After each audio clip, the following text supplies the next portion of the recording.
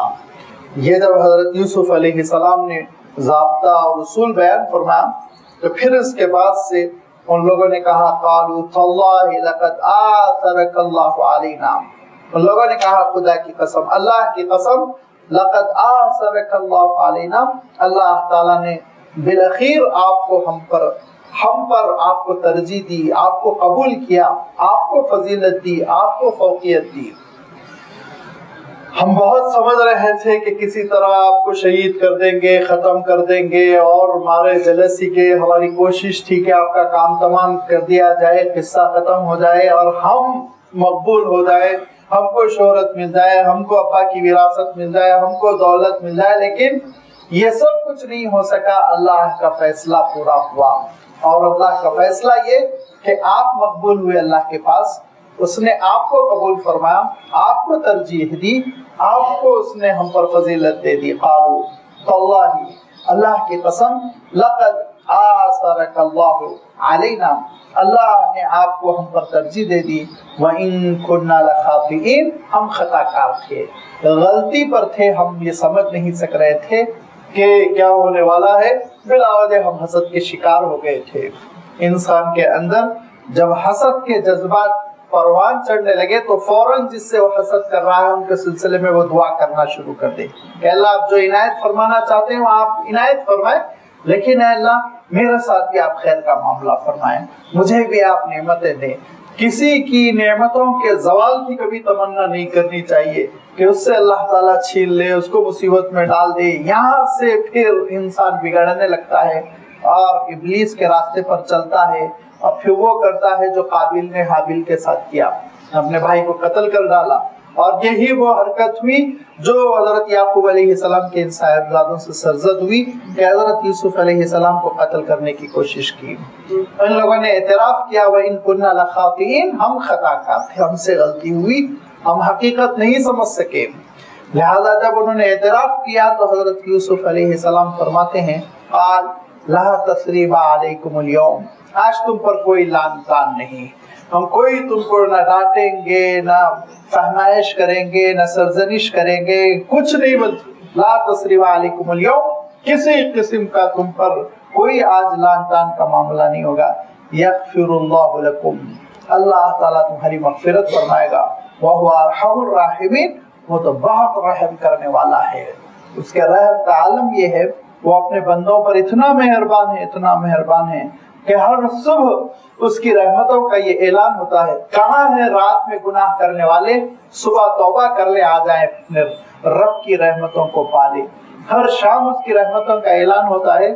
کہاں ہے دن بھر گناہوں میں پڑے رہنے والے، توبہ کر لے، اس کی رحمتوں کو حاصل کر لے۔ وہ ارحم الراحمین، رحم کا جو تصور ہو سکتا ہے، اس تصور کی جو آخری حد ہو سکتی ہے، وہ آخری حد پروردگار کے پاس ہے، اللہ تعالیٰ کے پاس ہے۔ اس کا عالم یہ ہے کہ ارشاد فرمایا کہ اللہ کے رسول صلی اللہ علیہ وسلم فرماتے ہیں کہ اس نے اپنی مہربانی اور اپنے رحمتوں کے حصے کرنے کے بعد 99 حصے اپنے پاس رکھے، 99%، اور فرمایا ایک حصہ پوری مخلوق میں تقسیم کیا۔ فرمایا وہ ایک ہی حصہ جو تقسیم ہوا ہے نا، وہی ساری ماؤں کو بھی ملا، اور فرمایا وہی مویشیوں کی ماں کو بھی ملا کہ پھر اس کے اندر مویشی ہے، جانور ہے، بے زبان ہے، بغیر عقل کے ہے، لیکن اس کے اندر ایسی ممتا پھر کھڑک اٹھتی ہے، جاگ اٹھتی ہے کہ وہ اپنے پیروں کے کھر سے اپنے بچوں کو بچاتی رہتی ہے۔ فرمایا آپ اندازہ کرو کہ مخلوق پہ اللہ تعالیٰ نے 1% رحمت تقسیم کی، اور اس 1% رحمت کے کروڑ حصے ہوئے، اور ایک حصہ ایک جانور کو ملا تو اس کے اندر اتنا شعور، تو لازمی بات ہے 99% جو رحمت رب العالمین کے پاس ہے تو اس کی کیا کیفیت ہوگی، ایک جوش ہے اس کی رحمت میں. اسی لیے ارشاد فرمایا بسم اللہ الرحمن، پہلے الرحمن رکھا، رحمتوں میں جوش ہے. کیونکہ جب کبھی صیغہ فعلان کا آتا ہے تو اس میں جوش کا مفہوم ہوتا ہے، کثرت کا مفہوم ہوتا ہے، زیادتی کا مفہوم ہوتا ہے. اور جب کبھی فعیل کا صیغہ آتا ہے الرحیم تو اس میں پھر پائیداری کا مفہوم ہوتا ہے، کنٹینیوسلی جو چیز جاری رہے گی، استمرار جس میں رہے گا وہ مفہوم ہوتا ہے. تو وہ رحمان بھی ہے، رحیم بھی ہے. کیونکہ عام طور پر ہوتا یہ ہے کہ جس چیز میں جوش ہوتا ہے وہ چیز اتنی ہی جلدی ختم ہو جاتی ہے. غالیان کہتے ہیں اس وقت جب کہ ہانڈی خوب پک رہی ہو اور اس میں خوب جوش ہو پانی میں. لازمی بات ہے جیسے ہی آپ چولہا بجھا دیں گے جوش اس کا خود بخود ختم ہو جائے گا.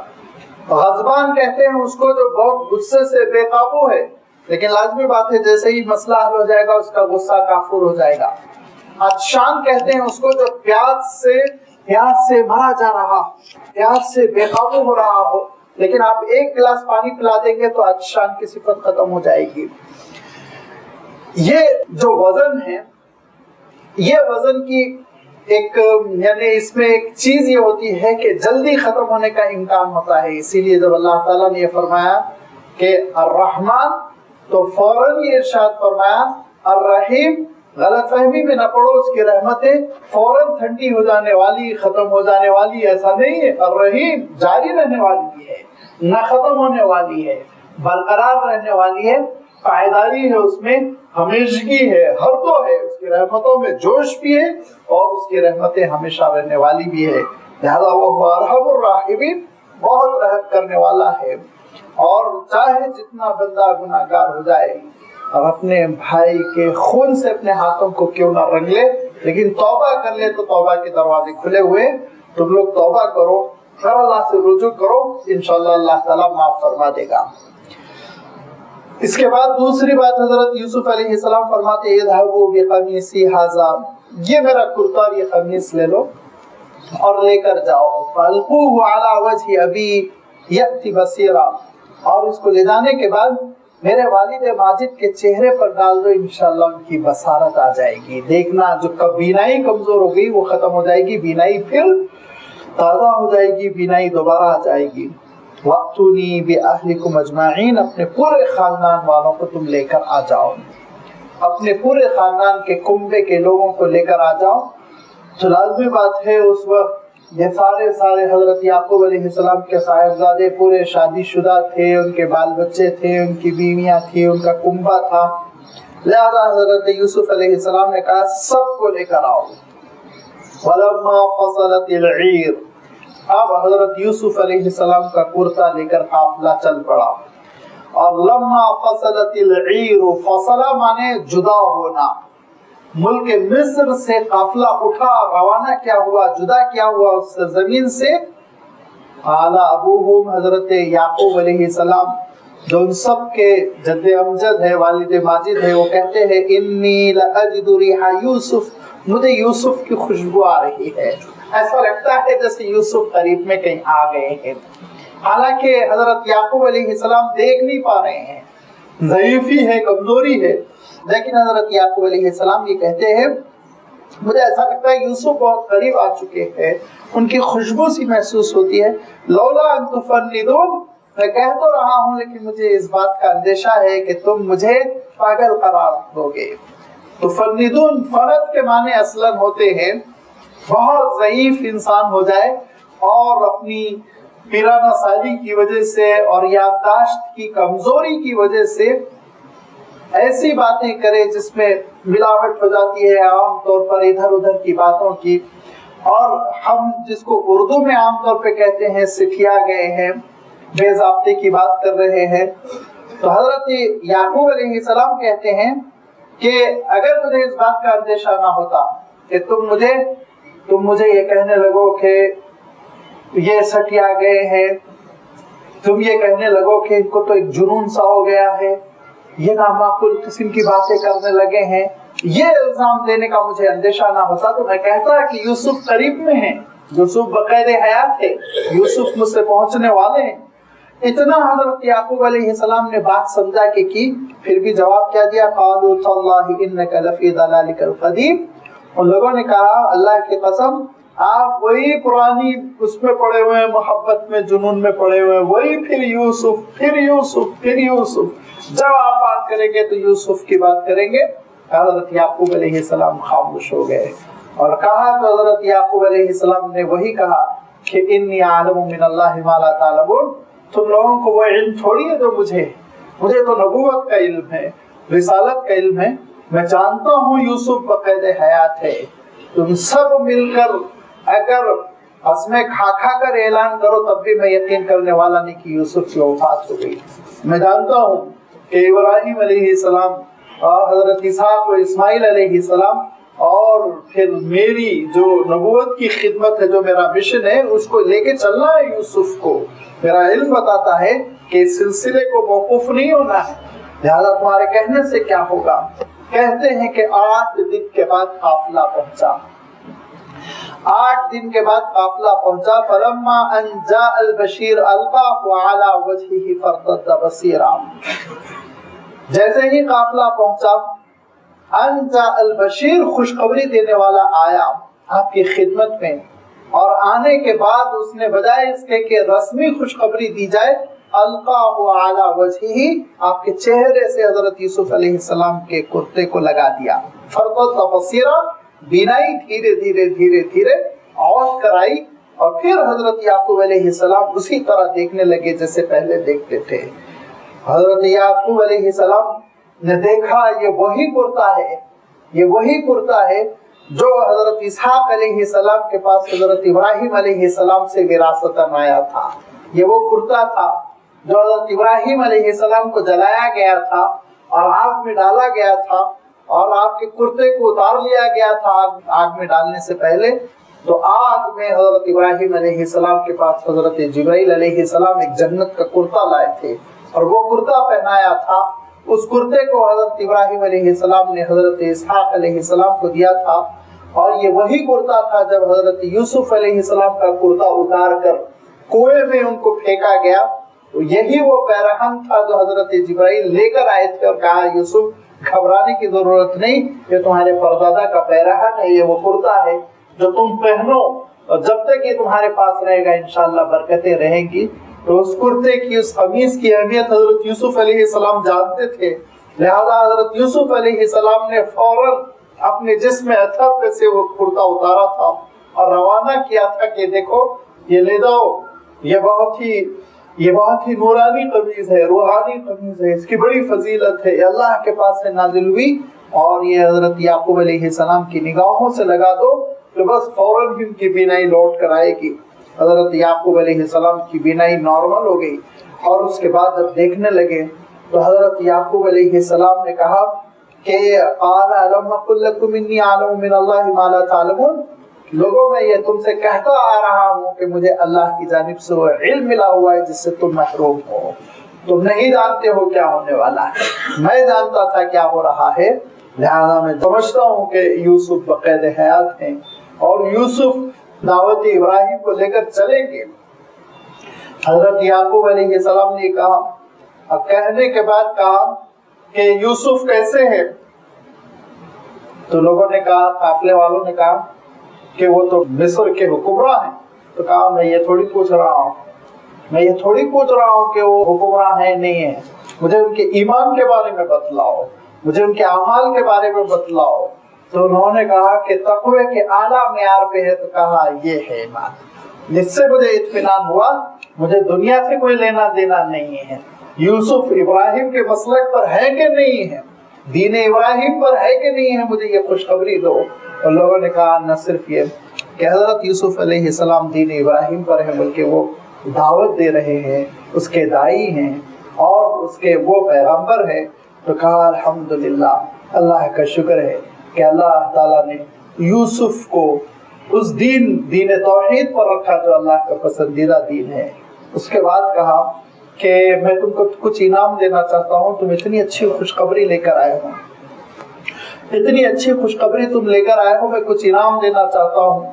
جب بہت اچھی خبر انسان کے پاس پہنچتی ہے تو بے ساختہ انسان مارے خوشی کے جو اچھی ترین چیز ہوتی ہے وہ دے دیتا ہے. اب اندازہ کیجئے کہ ہمارے ماحول میں کسی کا پورا سوٹ کیس غائب ہو گیا ہو, سرٹیفکیٹس غائب ہو گئی ہوں, اچانک وہ لے کر آئے تو جو کچھ ہے اس کے پاس دے دے گا. حضرت کعب کے ساتھ جو ہوا تھا کہ 50 دن کے بائیکاٹ کے بعد جو حضرت کعب کی توبہ قبول ہوئی, سورہ توبہ میں اللہ تعالیٰ نے آیت نازل فرمائی وَعَلَى الثَّلَاثَةِ الَّذِينَ خُلِّفُوا, و 3 جو پیچھے رہ گئے تھے ان کی بھی ہم نے توبہ قبول کر لی. تو ایک صاحب دوڑتے ہوئے حضرت کعب ابن مالک کے پاس گئے اور خبر دی تو حضرت کعب کہتے ہیں میرے پاس ایک ہی جبہ تھا, دوسرا تھا ہی نہیں, ایک ہی جبہ تھا, وہ میں نے ان کو دے دیا کہ بطور انعام لے لو. تم نے اتنی اچھی خوشخبری دی کہ اس کے صلے میں میرے پاس یہ ایک ہی جوڑا ہے جو میں دے سکتا ہوں, اگر دوسرا ہوتا تو وہ بھی دے دیتا. تو حضرت یعقوب علیہ السلام کہتے ہیں کہ بیٹے میرا جی چاہ رہا میں تم کو کچھ انعام دوں, میں تم کو کچھ انعام دوں. اتنی اچھی خبر تم نے سنائی, اتنی اچھی خبر سنائی, ایسی خبر کہ نہ صرف یہ کہ میرا بیٹا چہیتا بیٹا اور جس کو ایک نظر دیکھنے کے لیے میں تڑپ رہا ہوں, وہ نہ صرف یہ کہ باقاعد حیات ہے, نہ صرف یہ کہ وہ مصر کا حکمراں ہے, بلکہ پوری اللہ تعالیٰ کی دین کی دعوت پر ہے, پوری اللہ تعالیٰ کی نمائندگی کر رہا ہے سروئے زمین پر. اتنی اچھی خبر تم نے سنائی, میں کچھ دینا چاہتا تھا لیکن کیا کروں, میرے گھر خود 7 دن سے چولہا نہیں سلگا اور ہم لوگوں نے روٹی کا مزہ نہیں چکا, لہذا میں اب دے سکتا ہوں تم کو تو صرف دعا دے سکتا ہوں, دعا دے سکتا ہوں. چنانچہ روایت میں آتا ہے کہ حضرت یعقوب علیہ السلام نے فرمایا اللہم حوّن علیہ سکرات الموت, اللہ موت کا جو نزع کی کیفیت, سکرات الموت, موت کے وقت کی جو آزمائش ہوتی ہے, اس کے لیے آپ آسان فرما دیں, اس کے لیے آپ آسان فرما دیں. اور کہا اس سے افضل کوئی دعا نہیں ہو سکتی. ہم لوگ تو یہ سمجھتے ہیں سب سے اچھی دعا کیا ہے, ہمارے بڑے کہتے ہیں جیتے رہو, کب تک, 1000 سال 2000 سال, لمٹ تو ہے, ختم تو ہوگا جینا. انبیاء علیہ الصلوۃ والتسلیم کے پاس جینا زیادہ اہم نہیں ہے, خاتمہ بالخیر, خاتمہ بالخیر. ابھی حضرت یوسف علیہ السلام کا یہ ارشاد سامنے آئے گا کہ حضرت یوسف علیہ السلام نے خاتمہ بالخیر کی کیسے تمنا کی. چنانچہ حضرت یعقوب علیہ السلام نے کہا اللہ ان کے لیے آپ سکرات الموت کو آسان کر دے. دعا دی, دعا کا تحفہ دیا.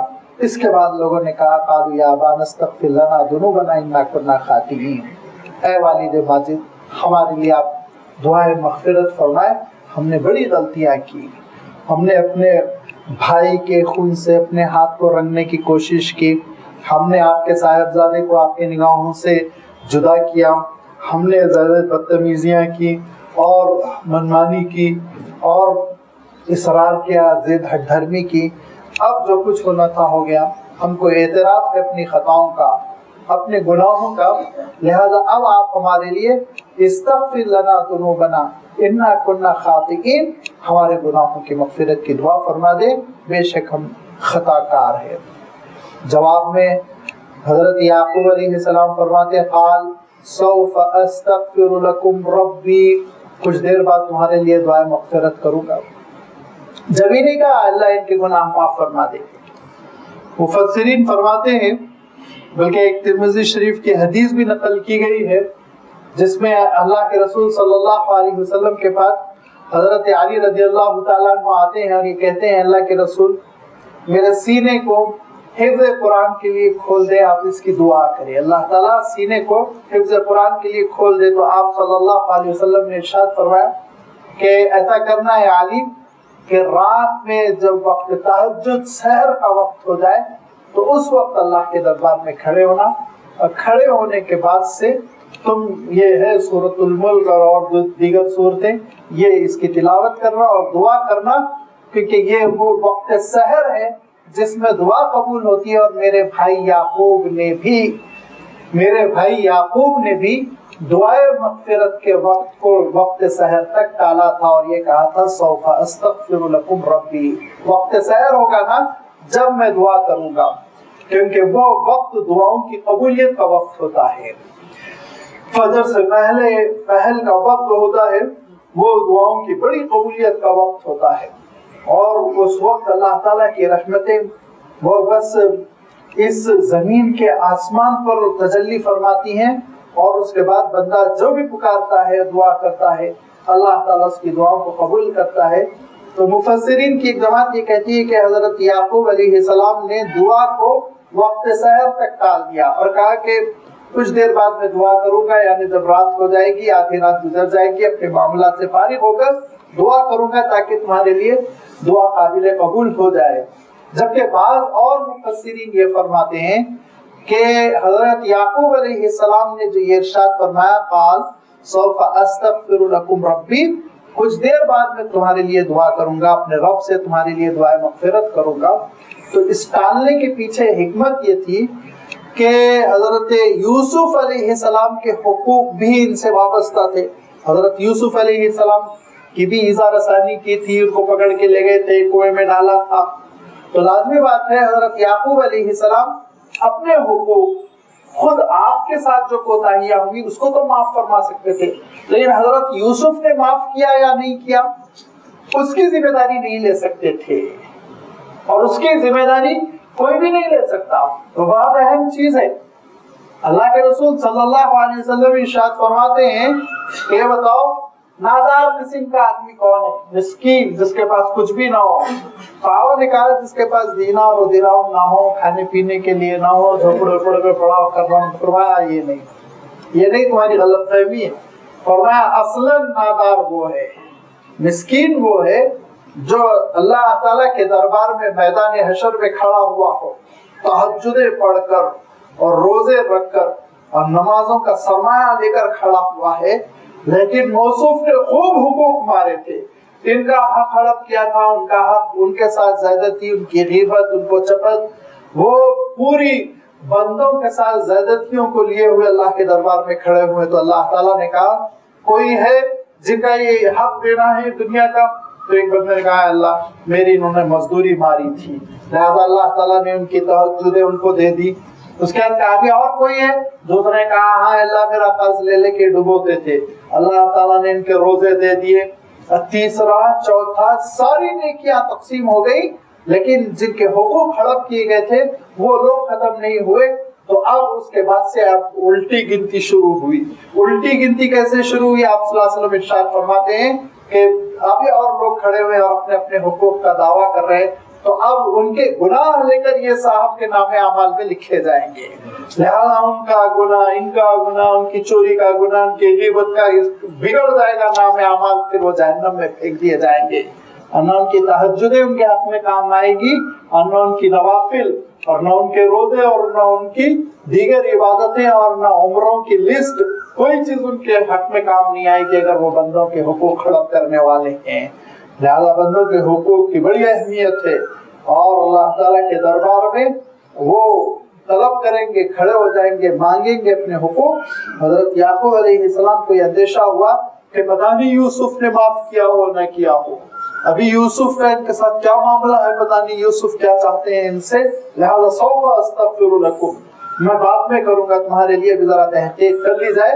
سوف استغفر لکم ربی انہ هو الغفور الرحیم، بے شک میرا پروردگار بہت بخشنے والا، بے شک وہ بہت معاف کرنے والا، بڑا مہربان ہے، اس کی رحمتوں سے مایوس تو نہ ہو، لیکن بہرحال کچھ دیکھیں گے، تحقیق کریں گے، اس کے بعد تمہارے لیے دعائیں مغفرت کریں گے۔ اب ان صاحبزادوں نے کہا کہ یوسف علیہ السلام نے حکم دیا ہے کہ ہم آپ کو لے کر ملک مصر کا سفر کریں۔ چنانچہ حضرت یوسف علیہ السلام کے حکم کی تعمیل میں اور حضرت یوسف علیہ السلام کی خواہش کے مطابق حضرت یعقوب علیہ السلام اور حضرت یعقوب علیہ السلام کی جو اہلیہ محترمہ اس وقت بقید حیات تھی ان کو لے کر یہ پورا قافلہ جب چلا تو کہتے ہیں یہ لوگ 83 لوگ تھے، 83 کا قافلہ تھا، اور جب یہی لوگ حضرت موسیٰ علیہ السلام کے ساتھ واپس نکلے تو 6 لاکھ تھے۔ ابھی تو حضرت یوسف علیہ السلام کے زمانے میں مصر آئے اور صدیوں بسے رہے، پھر حضرت یوسف علیہ السلام کی تعلیمات چھوڑ دی، بگڑتے چلے گئے، یہاں تک کہ اللہ تعالیٰ نے حضرت موسیٰ علیہ السلام کو مبعوث فرمایا اور حضرت موسیٰ علیہ السلام کو ہجرت کا حکم ہوا، اور جب حضرت موسیٰ علیہ السلام ان کو لے کر نکلے تو ان کی آبادی 6 لاکھ ہو چکی تھی، اتنی اللہ تعالیٰ نے برکت دی۔ اب فلما دخلوا علی یوسف آویٰ الیہ ابویہ،